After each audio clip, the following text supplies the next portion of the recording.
All right, YouTubers, back on the old GMC. Got the frame welded together, welded on the inside and the outside. Then what we do is take a plate. We'll weld that thing and then weld that there. On the other ones, on the other side, I cut some holes and plug weld, and we'll plug weld this whole slot. Do that on the inside and the out. Plate's about 8 by 8. So you got welds front and back, and then you've got 8-inch plate inside and out. So, and those plates are actually pieces of this beam right here. They were cut off and sectioned.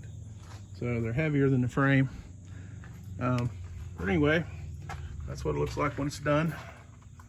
It's been plated inside and out. That side.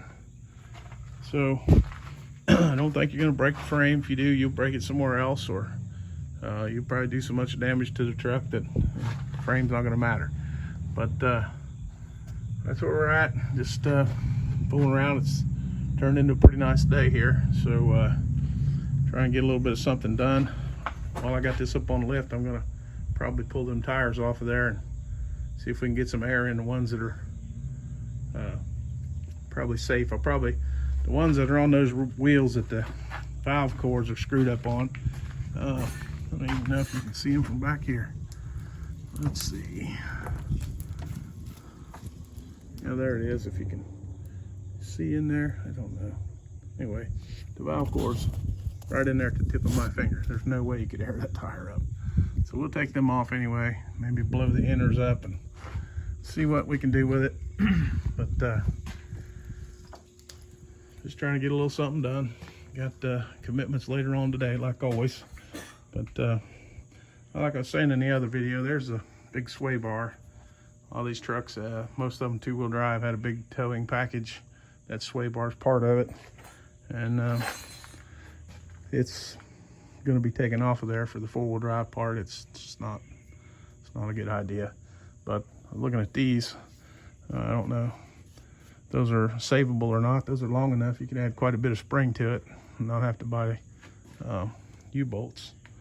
But I think the 4-wheel drive one had the U-bolt to come under the axle and then went up to a plate. Well, I'm certain it was. But this would still work. Anyhow, and it's got the I don't know what you call a differential valve. I've heard it called everything. As this rear end suspension compresses, it changes the pressure in this valve. Supposedly lets more brake pressure to the back. With the heavier you put the load, the heavier you got the truck loaded, more brake pressure goes to the back. So I don't know if they work. They probably did when they were new, but that's just something we can have problems with. So that'll probably get the delete, and we'll go straight there with the brake line. Get to take that crap off there. But as you can see, the only rust on this frame is just surface rust.